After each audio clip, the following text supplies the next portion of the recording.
머신러닝 개발 과정과 도구에 대해 알아보도록 하겠습니다. 머신러닝은 인공지능에서 데이터를 기반으로 해서 규칙을 찾는 그러한 알고리즘과 방법을 의미한다고 했습니다. 이제 우리는 머신러닝의 전체적인 개발 과정을 8단계로 볼 수 있는데요.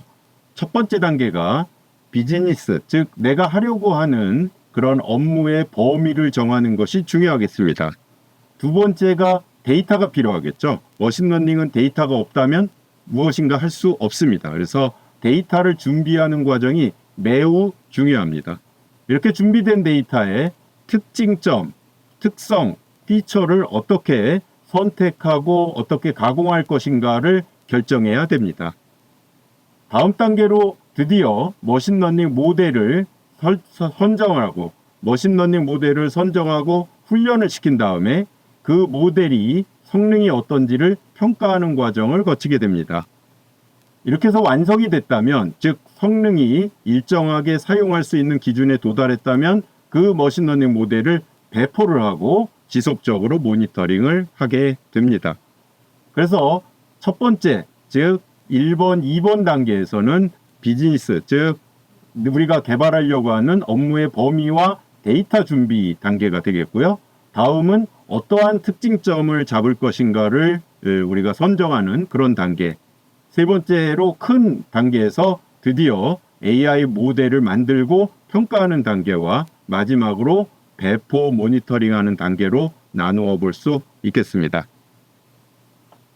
먼저 머신러닝의 업무의 어떤 범위, 머신러닝을 이용한 업무의 범위를 정할 때 각각의 직무에 따라서 또 산업 영역에 따라서 굉장히 다양하겠죠.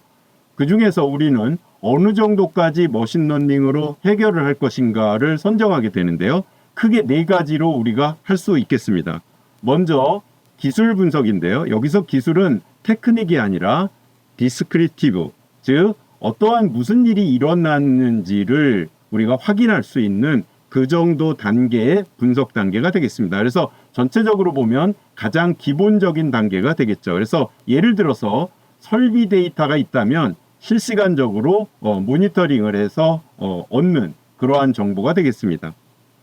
다음으로 두 번째로 진단 분석인데요. 문제가 발생했다면 그 발생한 이유를 이해하기 위한 어떤 심층 분석 단계가 되겠습니다. 그래서 설비라면 설비 고장에 대한 원인 분석을 진단하게 됩니다. 그래서 먼저 가장 밑단에서 기술 분석이 있고요. 다음 단계에서 진단 분석, 왜 일이 일어났는가를 하게 됩니다. 세 번째 단계가 우리가 예측 분석인데요. 과거 데이터로 이용해서 앞으로 무슨 일이 일어날지를, 무슨 일이 발생할지를 예측하는 분석 단계가 되겠습니다. 굉장히 높은 단계의 분석이 되겠습니다. 그래서 설비 어떤 장비라면 그런 장비의 고장에 대한 예측 또는 예지 단계가 되겠습니다. 네 번째로 매우 높은 단계고 많은 기술이 필요한 단계가 처방적 분석이 되겠습니다. 우리가 예측 분석보다 한 단계 더 나아가서 일어날 가능성이 있는 일을 예측하는 것뿐만 아니라 그 결과에 대해서 최적의 어떤 응답, 해결책을 제안하는 방법이 되겠습니다. 이런 식으로 우리는 전체적으로 분석의 어떤 밸류를 이렇게 4가지 단계로 나누고요. 이렇게 난이도가 뒤로 갈수록 커지고 가치도 높아지겠죠.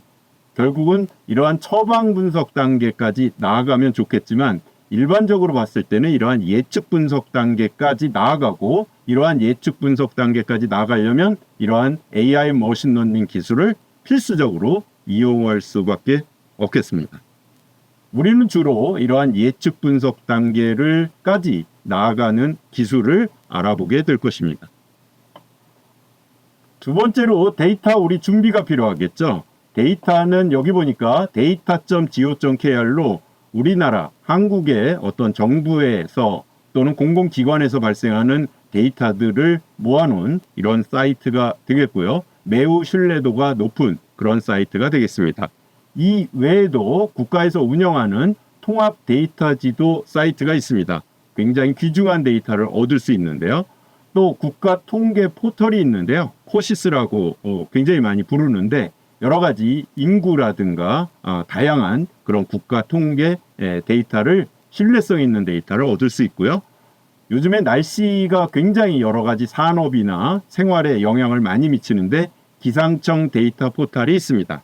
여기에 가면 각각의 날씨, 기온부터 시작해서 강우량, 열대야가 얼마나 진행됐는지 이러한 굉장히 다양한 형태의 데이터를 여러분들이 얻을 수 있겠고요. AI 허브라는 사이트가 있는데요. 굉장히 많은 돈을 들여서 만든 사이트가 됩니다. 그래서 멀티미디어, 즉 동영상 데이터라든가 소리 데이터, 이러한 데이터들이 굉장히 많은 그러한 사이트가 AI 허브가 되겠습니다. 그 다음에 농림축산식품 데이터 포털이 있고요. 보건의료 데이터가 있겠고요. 해외에는 이러한 캐글 데이터셋이 있습니다. 이러한 캐글이라는 사이트는 데이터 경진대회를 여는 그런 사이트인데요. 굉장히 전 세계에 많은 데이터들이 올라와 있다고 할 수 있겠습니다. 그 다음에 구글 데이터 검색이나 네이버 데이터 랩에 가도 검색에 필요한 사람들이 어떤 것에 관심 있는지를 알 수 있는 그러한 사이트들이 있으니까 여러분들이 어떤 일을 하려고 할 때 필요한 기반이 되는 이러한 데이터들을 이러한 다양한 곳에, 여기 말고도 굉장히 많은 곳이 있는데 검색을 해서 데이터를 얻는 것이 중요하겠고요. 그렇지만 데이터가 없다면 어떻게 합니까? 데이터를 우리가 만들어야 되겠죠. 그것이 굉장히 많은 비용이 들어가게 됩니다. 그래서 전체적으로 인공지능 프로젝트 할 때 이러한 데이터를 준비하고 가공하고 하는 그런 과정이 굉장히 많은 비용이 들어간다고 할 수 있겠습니다. 다음 단계로 머신러닝의 이제 특징공학이나 특징을 선택하게 됩니다. 이 3단계, 4단계는 이제 각각의 직무 영역에 따라서 기계 분야면 기계 분야, 서비스, 호텔이나 마케팅 분야는 각각의 분야별로 직무의 지식이 필요한 그러한 단계가 되겠습니다. 5단계와 6단계는 인공지능 모델을 선택하고 훈련을 시킨 다음에 그 모델의 성능을 평가하게 되는데요.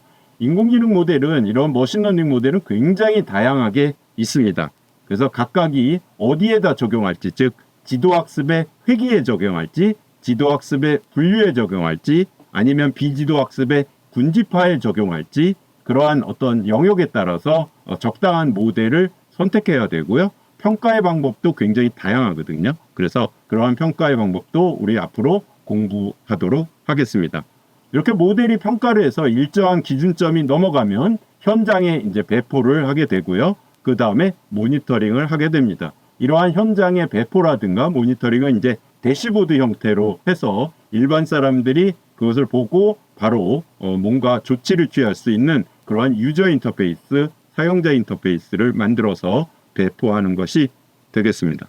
이 부분도 우리가 거의 마지막 단계에서 해볼 예정이 되겠습니다. 머신러닝 모델을 사용 기술 기반으로 분류하면 크게 4가지로 분류할 수 있는데요. 우리가 거리를 기반으로 한 기술들이 있습니다. 알고리즘이 있습니다.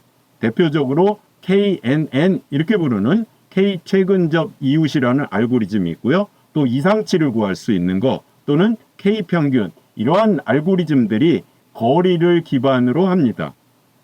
즉 우리 사람들도 비슷한 사람들끼리 이렇게 친구를 사귀죠. 그래서 친구를 보면 그 사람을 알 수 있다. 이런 것처럼 거리를 기반으로 하는 알고리즘이 되겠습니다. 다음으로 굉장히 많이 사용하는 것이 오차 기반 알고리즘이 되겠습니다. 즉 기존의 데이터로부터 우리가 어떠한 예측이나 분류를 했을 때 오차가 가장 적은 어떠한 값들을 찾아내는 모델을 찾아내는 것이 되겠고요. 이러한 오차를 줄여가서 최적의 오차를 갖는, 즉 가장 적은 오차를 갖는 모델을 찾는 알고리즘인데요. 이러한 오차 기반 알고리즘이 딥러닝도 역시 오차 기반의 알고리즘이다. 이렇게 볼 수 있겠습니다. 다음으로 정보 이론을 기반으로 한 알고리즘이 있는데요. 우리가 할 때 스무고개라고 하죠. 무엇인가 생각한 다음에 날 수 있냐 없냐, 다리가 몇 개 있냐, 이런 식으로 해서 어떤 동물을 맞추는 것을 어렸을 때 많이 했는데 그것이 이러한 결정트리, 랜덤 포레스트 같은 것이 정보 이론을 기반으로 한 알고리즘이 되겠습니다. 네 번째로 확률을 기반으로 한 알고리즘이 되겠습니다. 그래서 나이브 베이즈가 대표적이 되겠습니다. 그래서 우리는 거리를 기반으로 한 알고리즘, 오차를 기반으로 한 알고리즘, 정보이론, 확률을 기반으로 한 알고리즘들을 이용해서 어떠한 문제를 해결을 해보도록 하겠습니다. 이러한 알고리즘들이 굉장히 많은 수학적 배경 지식이 필요한데요. 정보이론, 유사성, 오차, 확률 기반 이렇게 이것만 봐도 머리가 좀 아픈데요. 이러한 수학식이 필요하고 이것들이 결국은 내부적으로 최적의 모델을 얻는 것이 되는데 이것을 우리가 직접 다 코딩한다라는 것은 불가능하고 어려운 얘기죠. 그래서 이러한 알고리즘들을 모두 다 미리 만들어 놓았습니다. 그래서 이러한 사이킨런, 텐서플로우, 파이토치 이러한 라이브러리가 있는데요. 이러한 라이브러리를 이용하면 우리가 일일이 이러한 부분들을 수식어를 전부 다 코드로 옮길 필요가 없이 바로 활용할 수가 있습니다. 그 중에서도 우리가 많이 사용하는 것이 머신러닝에서 많이 사용하는 것이 사이킨런 라이브러리가 되겠습니다.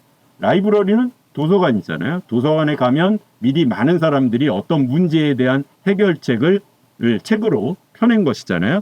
디지털이 됐든 종이가 됐든 여기서도 컴퓨터 분야에서도 라이브러리는 미리 만들어 놓은 함수, 미리 만들어 놓은 책이다 이렇게 생각하면 되겠고요.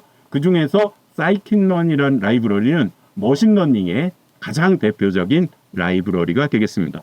여러분들은 이 scikit-learn.org라는 사이트에 들어가 보면 이렇게 분류, 회귀, 군집화, 차원 축소, 전처리 이러한 부분으로 이렇게 구분이 돼 있어요. 그래서 우리가 앞에서 이러한 지도학습, 또 비지도학습 이렇게 배웠는데 그러한 내용들별로 이렇게 라이브러리가 분류가 되어 있습니다.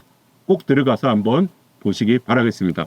물론 영어로 돼 있으면 이거를 구글에서 브라우저에서 한글로 변형하면 어느 정도까지는 번역을 해주기 때문에 큰 어려움 없이 볼 수 있을 것이라 생각이 됩니다. 그러면 이러한 머신러닝 모델을 직접 우리가 라이브러리가 있다 그래서 개발을 안 해도 되는 건 아니죠. 직접 우리가 무엇인가 목적에 맞게 라이브러리를 이용해서 개발을 해야 되는데요. 대부분 파이썬 언어를 이용하게 됩니다. 이러한 파이썬 언어로 머신러닝 모델을 개발하기 위한 개발 도구로 가장 대표적인 것이 구글의 코랩이라고 있습니다. 코랩에 한번 들어가서 간단히 사용 방법을 보도록 하겠습니다. 구글 계정이 있으면 여러분들은 코랩에 바로 가입을 해서 볼 수 있는데요. 여기에서 우리가 보면 기본적으로 보면 이걸 노트북이라고 부르는데요. 여기 보면 이런 식으로 어떠한 꼭 코딩 언어뿐만이 아니라 일반적으로 그냥 편집기로 여러 가지 정보들을 편집을 할 수가 있습니다. 그 부분이 이제 텍스트가 되겠고요. 그 다음에 코드를 입력하려면 여기 코드 이렇게 돼 있는데 이 부분을 셀이라고 부르는데 각각의 셀에다가 우리가 파이썬 코드를 직접 입력하면 되겠습니다. 필요하면 코드를 또 누르면 이렇게 셀이 하나 생기고요.